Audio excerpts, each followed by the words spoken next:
Quelques grammes de bonheur à consommer sans modération. N'hésitez pas à liker, commenter et n'oubliez pas de vous abonner et activer la cloche. C'est parti. Quelques grammes de bonheur. Quelques grammes de bonheur. Quelques grammes de bonheur. Quelques grammes de bonheur. Quelques grammes de bonheur. Quelques grammes de bonheur. Quelques grammes de bonheur. Quelques grammes de bonheur. Quelques grammes de bonheur. Bonjour ou bonsoir, quelle que soit l'heure, bienvenue à tous. Aujourd'hui, nous sommes avec Monique, 57 ans, qui est danseuse, handballeuse et infirmière et qui vit à Saint-Denis. Bonsoir Monique. Bonsoir. Comment vas-tu? Super bien, je suis ravie d'être là. Ah oui, ça s'entend, ça se voit. Alors Monique, 57 ans, je le précise, qui en fait 22 moins facilement. Je vous assure, je ne mens pas. Alors tu es beaucoup de choses, danseuse. Tu l'as été Exactement. longtemps et tu l'es depuis longtemps. Je le suis depuis très très longtemps. J'ai commencé mon premier spectacle à 14 ans. Waouh. Par obligation, parce que ma sœur faisait des représentations avec Gérard Lavigny, qui était l'ambassadeur de la Guadeloupe. D'accord, tu es originaire de Guadeloupe donc. Exactement, tout à D'accord. fait. Et donc elle m'a enrôlé un jour parce qu'il manquait une danseuse et elle m'a dit tu t'épiles, tu vas danser, je t'apprends la chorégraphie et t'as pas le choix. J'ai dit bon d'accord, ok, j'ai pas le choix parce que naturellement les autorités des grands Oui, va des de soi, aînés. des aînés va de soi. Donc j'ai fait ce qui devait être fait et depuis ça a été une véritable révélation. Donc ça a été d'abord de la danse antillaise Oui. parce qu'aussi j'ai été chorégraphe, j'étais chorégraphe dans des j'étais dans des associations pour enfants Oui. et antillaises et j'avais fait ça dans différents endroits. Oui. Et suite à ça, après, je suis rentrée dans la danse brésilienne, qui est ma deuxième terre, parce que le Brésil, c'est pour moi quelque chose de magique, c'est quelque chose qui me tient à cœur, et c'est pour c'est un pays qui représente un peu comme les Antilles, c'est à peu près les mêmes principes. Oui. Et je me retrouve, quand je suis au Brésil, je me retrouve comme aux Antilles et dans mes valeurs, quoi. D'accord, donc c'était presque logique. C'était quoi. logique, c'était plus que logique. D'accord, super. Et jusqu'à présent, tu pratiques les deux danses ou plutôt de la danse brésilienne? Alors je pratique maintenant uniquement de la danse brésilienne actuellement. J'ai été prof aussi de danse à un moment donné. Je donnais des cours de danse. Et alors c'est très intéressant déjà, on a appris beaucoup de choses. Et tu es handballeuse. Exactement. J'ai été handballeuse à haut niveau. Pendant des années, je crois que j'en suis persuadée parce que de toute façon j'ai joué au handball jusqu'à mes 5 mois de grossesse. Tu as un enfant, plusieurs? Oui, j'ai un fils, D'accord. un super garçon. Jusqu'à 5 mois de Jusqu'à grossesse. 5 mois de grossesse, j'ai joué au handball. D'accord. Et pour finir, tu es infirmière.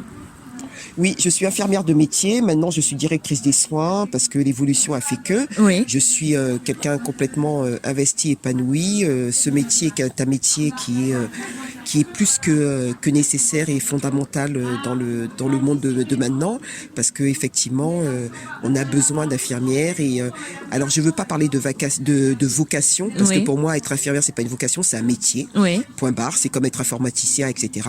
Mais seulement, on est dans le service à la personne et voilà, et le bien-être de l'autre. Mais il y a la manière dont on le pratique, ce métier. Et ce que je vois, enfin, ce que je constate, c'est que et dans ton domaine de danse et dans ton domaine professionnel, il y a le fait de prendre soin des autres. Et c'est ce que je vois. C'est exactement ça. Oui, Degré. c'est ce qu'il me semble Ouais, en tout cas. tout à fait. Et est-ce que le bonheur que tu veux partager avec nous a un rapport avec le fait de prendre soin de l'autre?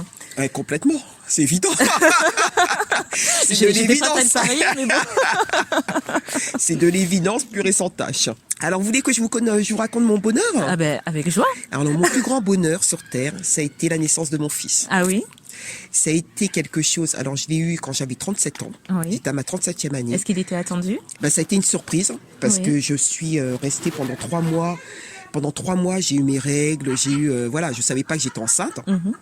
Je maigrissais plutôt que de grossir. Je prenais pas de poids, je prenais pas de volume ni ma mère ni caisse. Donc en fin de compte, c'était parfait. Je savais pas que j'étais du tout enceinte. Oui. Jusqu'au jour où le père de mon enfant m'a dit qu'il avait l'impression, il a fait un rêve comme quoi j'étais enceinte. Donc j'ai acheté un test et là donc voilà. Ah, c'est Et quand fort, j'ai ça. fait mon test, voilà. Oui. Et quand j'ai fait mon test, Alors, je vais vous parler un peu cru. J'ai fait pipi sur mon test. Et là, j'ai même pas eu le temps de finir voilà, le truc, il est monté frappe, quoi. Il était monté direct. Le taux, il est monté direct. Et j'ai une sœur qui est gynécologue, obstétricienne et spécialisée en oncologie. Oui. Donc c'était la valeur assurée. Elle m'a donc fait d'abord j'ai fait ma prise de sang qui m'a montré que j'étais à un taux supérieur au niveau des HST. Et après, quand j'ai fait mon écho, effectivement, j'étais enceinte, quoi. C'était flagrant. Ceci étant dit, quand j'étais enceinte, donc je me dis c'est super, c'est un super moment, j'étais ravie. Après, je me suis aperçue que je commençais à avoir de la poitrine, donc c'était génial. Moi qui étais une obsédée de me dire j'avais jamais de sein, etc. Parce que je faisais du 75A, comme les petites filles commençant à avoir de la poitrine. Oui. Et là, je me suis commencé à avoir du 80, du 85, du 90, du 90A, du 90C, du 90D. J'y suis montée à 95. Donc c'était royal pour moi et j'en faisais profiter à tout le monde. Qui voulait voir mes seins, voyez mes seins, quoi. Pour moi, c'était pas à moi, puisque ça m'appartenait pas, parce que c'était accessoire pour un temps, et voilà. Et donc, quand mon fils il est né, enfin même avant qu'il soit né, toute la période de la grossesse a été un moment phénoménal. Et mon ventre, il est véritablement sorti quand je suis partie au bout de mes 5 mois. Oui. Partir faire mon carnaval au Brésil, parce que tous les ans je pars faire le carnaval au Brésil. Et quand je suis partie au carnaval, et à partir de ce moment-là, mon ventre il est sorti 2 jours après mon arrivée au Brésil. Mon ventre il est sorti brutalement, quoi. Ah, c'est drôle, ça. Ouais, c'est très très drôle, très très drôle. Et alors, donc est venu le moment ensuite où cet enfant, est venu au monde. Ça a été un moment plus que magique. Il y a eu je sais même pas quoi vous dire, quoi, parce que en plus quand j'ai eu mon fils, quand j'étais enceinte, ma grand-mère, elle était en fin de vie. D'accord. Et ma grand-mère qui vivait aux Antilles, elle était en fin de vie. Elle est venue en France et pour qu'on puisse la soigner, elle s'est trouvée en unité de soins palliatifs. Et donc je l'ai accompagnée dans sa fin de vie. Elle est décédée au mois de mai. Et mon fils, il est né au mois de juillet. Et donc, elle n'a pas arrêté de me toucher mon ventre, etc. C'est avec elle que j'ai choisi son prénom. C'est avec elle que j'ai tout fait, quoi, avec elle. J'étais plus du tout avec le père de mon enfant, parce qu'on s'était séparés, quand il a su que j'étais enceinte, on s'était séparés. Oui. On s'est séparés. Mais je savais que j'avais une grande famille, j'avais énormément d'amis qui m'entouraient. Et je savais que mon enfant, il allait avoir toutes les représentations masculines possibles autour de lui. Donc en fin de compte, j'étais sereine. J'étais complètement sereine parce que dans notre famille, nous en tant que tati, tonton, on éduque nos neveux et nièces.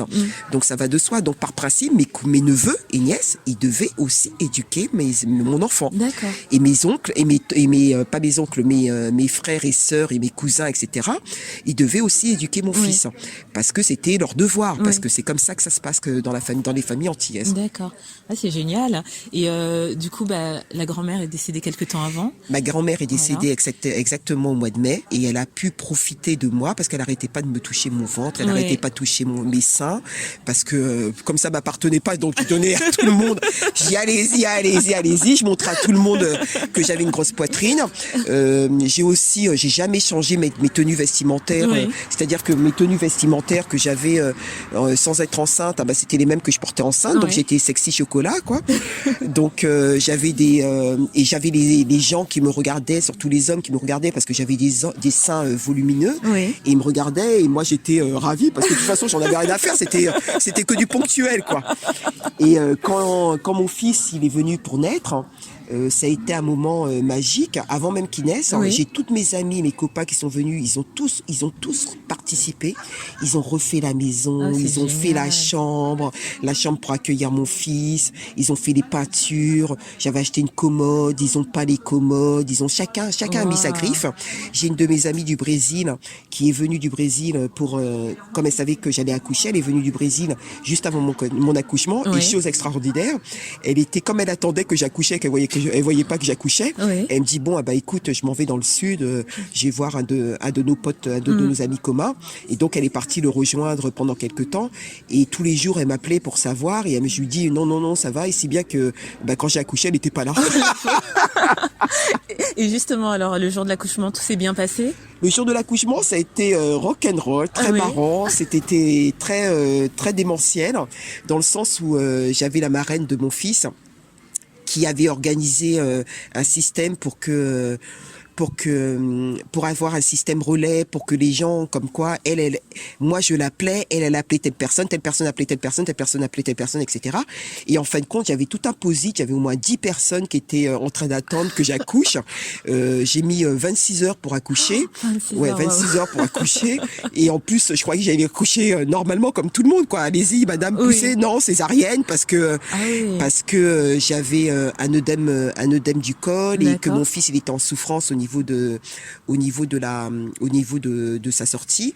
Donc j'ai eu une césarienne. Le chirurgien que j'ai eu, qui était un homme extraordinaire, et je me rappellerai toujours, parce qu'en fin de compte, je lui dis comme ça, à un moment donné, je lui dis ouais, mais moi je veux recommencer à danser, je veux que vous me fassiez une belle cicatrice, je veux remettre mes maillots de bain brésiliens, je veux que la cicatrice elle soit top. Et à ce moment-là, il a dit, allez, Monique, ferme ta bouche. Il a dit à l'anesthésiste, vas-y, shoot là, pour qu'elle se taise, parce que là, c'est bon, quoi. Ah oui, donc ça n'a pas dû être des moments faciles au début, mais du coup, l'enfant, tu ne l'as pas vu sur le coup? Si, je l'ai vu sur le coup. Si, ils me l'ont montré. Ils m'ont montré, mais très brièvement. D'accord. C'était pas des moments faciles. Pour moi, ça a été que du bonheur. Quand même. Donc, ça n'a pas du tout été un moment difficile. En plus, j'avais des contractions qui étaient très complexes, parce que j'avais des contractions circulaires. Ça passait d'un côté et ça allait de l'autre. Oui. Et ça a été, ces contractions, elles étaient très très compliquées. Et je me rappelle quand l'anesthésiste, il m'a fait l'anesthésie. Il m'a fait une anesthésie, qu'on appelle ça? La péridurale. La péridurale. Quand il m'a fait la péridurale, je lui dis, oh docteur, je vous aime. Je dis, vous m'avez soulagée.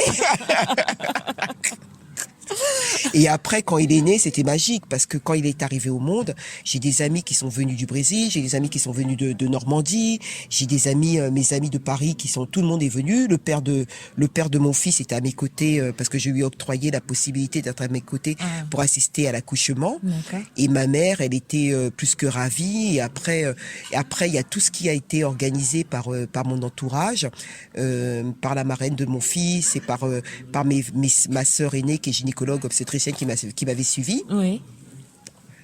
Ah, j'ai oublié une époque aussi, parce qu'il y avait j'avais un de mes amis du parrain de mon fils actuel, qui était